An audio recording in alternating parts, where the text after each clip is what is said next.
오늘은 디모데전서 4장입니다. 디모데전서 4장 1절에서부터 5절까지 있는 말씀입니다. 그러나 성령이 밝히 말씀하시기를 후일에 어떤 사람들이 믿음에서 떠나 미혹하는 영과 귀신의 가르침을 따르리라 하셨으니 자기 양심이 화인을 맞아서 외식함으로 거짓말하는 자들이라. 혼인을 금하고 어떤 음식물은 먹지 말라고 할 터이나 음식물은 하나님이 지으신 바니 믿는 자들과 진리를 아는 자들이 감사함으로 받을 것이니라. 하나님께서 지으신 모든 것이 선함에 감사함으로 받으면 버릴 것이 없나니 하나님의 말씀과 기도로 거룩하여 짐이라. 아멘. 아멘. 우리가 살아가는 시대는 여러 가지 많은 정보와 지식이 넘쳐나는 그러한 시대라고도 할 수가 있으며, 게다가 많은 기술들, 참 다양한 것들이 개발이 되어서 우리 백성들이 살아가는 삶의 여정 가운데 여러 가지의 많은 유익을 제공을 하고 있습니다. 더욱이 요즘에는 AI 시대라고들 해서요, 필요한 것을 즉각 우리가 누릴 수가 있게 되었고, 특별히 손에 거머쥐고 있는 그 작은 스마트폰 하나만 있으면 거의 대부분의 생활에 필요한 것들을 우리는 얻어낼 수가 있는, 정보를 찾을 수가 있는 그런 시대에 우리가 살아가고 있습니다.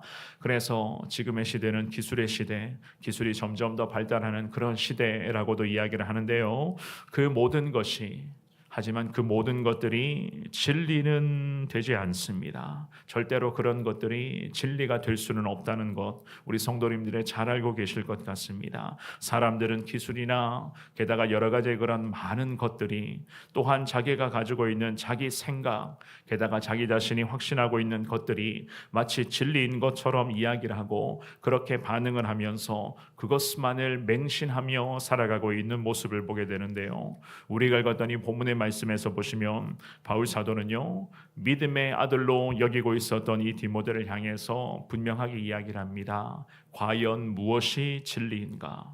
우리 믿음의 사람들이 붙들고 있어야 할 진리는 과연 어떠한 것인가를 오늘 말씀을 통하여서 바울 사도는 디모데에게, 그리고 이 말씀을 받드는 우리에게 하나님의 뜻을 잘 대언하고 있습니다. 주시는 말씀을 살펴보시면서 하나님의 그 특별한 깨달음을 여러분들이 잘 깨달으시되, 특별히 진리라고 하는 것은 오직 우리 하나님, 곧 예수 그리스도의 거룩한 말씀인 것을 날마다 기억하시면서 지금의 시대가 AI 시대고 기술의 시대다라고는 이야기를 하지만, 그럼에도 절대적 진리 대신 예수 그리스도의 말씀만을 의지하며 그 말씀을 내 삶의 기준으로 삼으며 살겠습니다. 이러한 믿음의 고백으로 주님 앞에 기도하시며 하나님의 은혜를 사모하시는 여러분들 되시기를 주의 이름으로 축원합니다. 우리가 오늘 본문을 통해서 깨달을 수가 있는 것은요, 믿음에서 떠나면 안 된다는 거예요. 믿음의 그 길을 떠나면 안 되고 오히려 감사함으로 믿음의 길을 전진해 나아가라는 것을 알 수가 있습니다. 1절과 2절을 같이 한 번 더 읽어봅니다. 시작. 그러나 성령이 밝히 말씀하시기를 후일에 어떤 사람들이 믿음에서 떠나 미혹하는 영과 귀신의 가르침을 따르리라 하셨으니 자기 양심이 화인을 맞아서 외식함으로 거짓말하는 자들이라. 아멘. 하나님의 자녀가 아닌 자들은 늘 육신을 따라갑니다. 게다가 인간의 본능에 의한 삶을 살아가게 되어 있습니다. 왜냐하면 원래 그러한 모습이 원래 인간의 모습이기 때문이겠죠. 아담의 그러한 타락으로 인한 그것 때문에 결국에는 우리 인간의 그러한 죄악된 본성이 계속 내려오게 되고, 이 문제를 우리 스스로가 해결할 수는 없는 것이니 하나님은 우리를 너무너무 사랑하셔서 아들 예수 그리스도를 우리에게 이 죄 문제, 이 난제 중에 난제를 해결해 주시기 위하여 아들 예수 그리스도를 이 땅에 보내주시고, 그 예수 그리스도를 십자가에 죽게 하심으로써 십자가 거룩한 구원의 은혜로 우리에게 죄 문제를 주님이 단번에 해결해 주셨습니다. 그래서 바울 사도가 말씀합니다. 성령이 바울을 통해서 깨닫게 하신 것을 언급을 하면서 어떤 사람들이라고 이야기를 하면서 어떤 사람들이 믿음에서 떠나 미혹의 영과 귀신의 가르침을 따른다라고 그렇게 오늘 본문의 1절에서는 말씀을 합니다. 물론 이 디모데가 목회하고 사명을 감당해야 될 이 에베소 교회도 그랬고, 에베소라고 하는 이 도시 자체도 그랬습니다. 우리가 디모데전서 지금 1장에서부터 계속 말씀을 살펴보고 있는데요. 1장에서 우리가 이미 살펴보셨습니다. 에베소 교회는 예수님의 구원, 즉 복음을 통하여서 구원받는 이 거룩한 절대적 진리를 부정하는 여러 이단 세력들이 이미 교회 안에서조차 침투해 가고 있었던 그러한 과정이었습니다.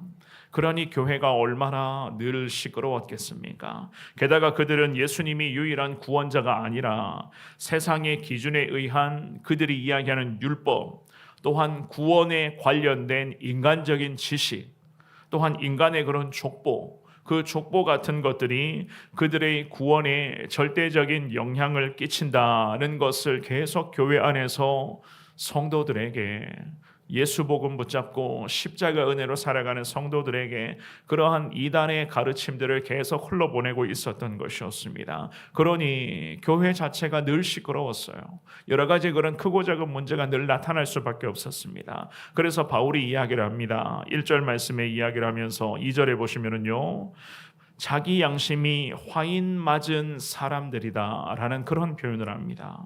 양심에 화인을 맞았다라고 하는 이 바울의 말씀의 의미는 그들 마음은 이미 이단의 것들로 인해 굳어져 있었고, 그런 상태로는 절대 진리이신 예수 그리스도를 절대로 분별하지 못한다라고 하는 그런 말씀을 하는 거예요. 양심 자체가 화인 맞아서 외식함으로 계속 거짓말을 한다. 거짓말이라고 하면 뭡니까? 우리 예수님만이 유일한 구원자 되시고 예수님의 복음만이 절대적인 진리인데 아니라는 거예요. 이것을 지금 거짓말한다는 겁니다. 계속 이런 것들을 쏟아내고 있으니 그들을 향해서 바울 사도는 양심에 화인 맞은 자들이다. 마음이 굳어질 대로 굳어져 있었던 그 딱딱한 마음의 상태를 가진 자들이다 라고 이야기를 합니다. 게다가 외식함으로 거짓말을 한다. 그렇죠. 결국에는 원어의 의미를 보면은 마귀로부터 조종받고 있다라는 이런 의미거든요. 정말 그들이 그랬습니다. 마귀로부터, 어둠의 것들로부터 그 이단의 세력들은 조종당하고 있었습니다. 이 마귀라는 존재가 교회에서 심지어 믿음으로 살아가는 성도들까지 유혹을 하여서 하나님 위에 올라가도 돼 라고 하는 그러한 것들을 계속 약용하고 있었습니다. 아담과 하와를 무너뜨리게 된 결정적인 그 마귀의 그런 유혹, 하나님 위에 올라가도 돼. 우리에게도 마찬가지입니다. 교회 안에서조차도 예수님의 이 절대적 복음의 진리인 구원의 은혜, 십자가를 부정하고 예수 위에 올라갈 수 있어 라고 유혹하는 이 사탄의 그러한 유혹들이 교회 안에 계속 퍼져가고 있었습니다. 그러니 바울 사도가 이 디모데에게 에베소 교회를 잘 섬길 것을 부탁하면서 여러 가지 그런 많은 과정을 통해서 이 디모데가 항상 영적으로 분별하여 깨어 있어야 된다는 것을 강조하고 있었다는 거예요. 우리 3절 말씀도 같은 목소리로 읽어봅니다. 3절입니다. 시작. 혼인을 금하고 어떤 음식물은 먹지 말라고 할 터이나 음식물은 하나님이 지으신 바니 믿는 자들과 진리를 아는 자들이 감사함으로 받을 것이니라. 아멘. 당시에 이단의 세력들이 이렇게도 주장하는 세력이 있었다는 거예요. 뭐라고 이야기를 합니까? 혼인해서는 안 된다라고 이야기를 합니다. 또한 어떤 음식물들은 너희가 먹어서는 안 된다라고도 이야기를 합니다. 우리가 이런 모습을 일컬어서 일종의 금욕주의를 표방하는 이단이라고도 이야기를 하거든요. 그 금욕주의를 주장하는 이단과 게다가 결혼 자체를 부정했었던 이단, 에세네파라고 불리는 그러한 이단의 세력들이 존재하고 있었습니다. 결국 이러한 세력들이 주장하는 이러한 것들이 결혼해서도 안 되고 이러한 음식물들은 먹어서도 안 된다라고 주장하는 이러한 것들이 변질되어서 에베소 이 교회 안에 가장 심각한 이단 중에 하나가 바로 영지주의 이 세력이 결국 만들어지게 된 것이었습니다. 영지주의자들은요, 육체적인 쾌락 자체를 죄로 규정을 합니다. 그러니까 맛있는 음식을 먹는 것 자체도 죄라는 거예요. 게다가 결혼을 하고 금욕주의로 살아가야 된다. 금욕주의를 통하여서 너희가 구원받을 수 있다라는 이러한 주장을 하고 있었습니다. 그러니 교회에서 심지어 하나님의 말씀을 받들고 믿음 생활을 이어갔었던 성도들이 얼마나 혼란스러웠겠습니까? 이야기를 가만히 들어보면 정말 그럴듯하긴 해요.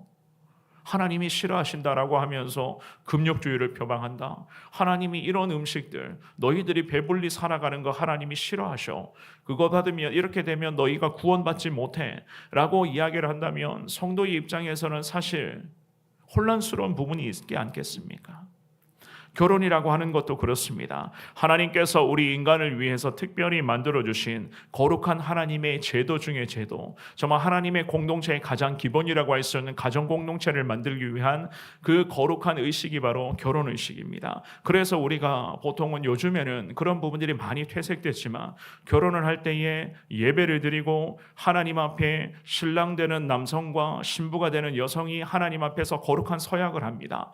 그리고 나서는 하나님 앞에서 정식 부부가 되고 하나님께서 인정하시고 하나님께서 만들어주시는 그 거룩한 가정 공동체가 드디어 결혼 서약이라고 하는 그 성스러운 의식을 통해서 시작이 되는 거예요. 그런데 요즘에는 이러한 결혼 문화가 많이 퇴색되었죠. 그죠? 간소하게 해야 된다, 편하게 해야 된다라고 하는 것으로 믿는 사람들조차도 결혼 예배가 아니라 결혼이 그냥 일종의 그냥 어떠한 자리가 되어버렸습니다. 그래서 이러한 이단의 세력들이 에베소 교회 안에서 설치고 있으니 성도의 입장에서는 혼자 살아가야 되는가? 음식을 먹으면 안 되는 것인가? 이러한 금욕주의, 금식주의, 이러한 것들이 에베소 교회 성도들 안에 여러 가지 그런 많은 혼란으로 지금 가중되고 있었던 것이었습니다. 하나님의 섭리하심에 다 위배되는 거예요. 바울이 이야기를 하잖아요. 음식물 자체도 결국 하나님께서 지으신 것이니 하나님께서 허락하시는 것이니 우리가 감사함으로 받아서 먹으면 되는 거예요. 맛있게 먹고 하나님 고맙습니다. 이 맛있는 음식을 우리에게 베풀어 주심을 감사합니다. 우리가 이렇게 먹으면 되는 건데 이거는 먹어야 되고 이거는 먹으면 안 된다. 이유는요, 구원받지 못하기 때문이다. 그러니 성도의 입장에서 얼마나 혼란스러움이 많았겠습니까? 4절과 5절 말씀 우리 같은 목소리로 읽어봅니다. 4절 5절입니다. 시작. 하나님께서 지으신 모든 것이 선함에 감사함으로 받으면 버릴 것이 없나니 하나님의 말씀과 기도로 거룩하여 짐이라. 아멘. 이 바울 사도가 하나님 창조 섭리의 위대함을 말씀하면서 하나님이 창조하신 모든 것은 선하다, 분명히 성경은 말씀을 합니다. 게다가 하나님 창조 섭리를 감사함으로 잘 받는다면 우리는요, 단 한 가지도 버릴 것이 없을 것이다. 성경은 분명히 말씀하고 있습니다. 하나님이 만들어주시고 정해주신 가정 공동체가 시작되는 결혼 제도도 마찬가지입니다. 마찬가지예요. 하나님이 감사함으로, 하나님께 감사함으로 우리가 받는다면, 왜 가정이 우리가 감사함으로 살아간다면 하나님이 창조해 주신 이 가정 공동체가 왜 깨지겠습니까? 깨질 이유가 없다는 겁니다. 게다가 하나님이 주시는 모든 음식물 감사함으로 받아 먹고 우리가 더 힘내어서 주님 앞에 충성한다면 우리에게는 그렇습니다. 음식물 하나도 버릴 것이 없다는 거예요. 버릴 이유가 없다는 겁니다. 왠 줄 아십니까? 그것 자체가 우리의 구원에 영향이 주지 않기 때문이에요. 우리의 구원은 이미 예수 그리스도의 십자가 복음을 통해서 이미 다 성취되었음을 여러분들이 믿으시기를 주의 이름으로 축원합니다. 그래서 5절 말씀에서 하나님의 말씀과 기도로 우리는요, 어떻게 해야 된다고요? 더 거룩해져야 된다는 거예요. 말씀과 기도로 거룩한 삶을 우리는 살아가면 되는 것이지, 이 음식은 먹으면 되고 이 음식은 먹으면 안 되고, 이거 먹으면 너 벌받아, 이거 먹으면 너 지옥 가, 이거 먹으면 너 구원받지 못해, 이런 거 아니라는 겁니다.